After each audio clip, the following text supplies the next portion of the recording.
ব্রুডিংয়ের সময় আপনাদের কয়েকটা জিনিস অবশ্যই মাথায় রাখতে হবে। সেটা হচ্ছে আপনাদের অবশ্যই ব্রুডার বা বাল্বের যে ফোকাস যেগুলো হয় সে ফোকাস আপনাদের ব্যবহার করতে হবে, অথবা এই ধরনের ব্রুডার আপনাদের ব্যবহার করতে হবে।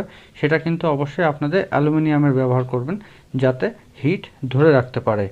এবার 50টা সোনালির বাচ্চার জন্য অবশ্যই আপনাদের একটি 100 ওয়াটের বাল্ব ব্যবহার করতে হবে।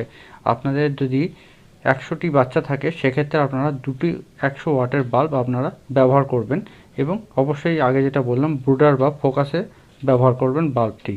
এতে আপনাদের যে হিট সেটা কিন্তু বাইরে ছড়িয়ে যাবে না, একটি নির্দিষ্ট জায়গাতেই হিটটা পড়বে। এর পরবর্তীতে আপনাদের প্রথম 3 দিন অবশ্যই নিউজ পেপারের ওপরে বাচ্চাদের কিন্তু রাখতে হবে, এবং নির্দিষ্ট টাইম অন্তর অন্তর লক্ষ্য রাখতে হবে। পেপারগুলো যদি ভিজে যায় তাহলে পরে পেপার পরিবর্তন করে সেখানে নতুন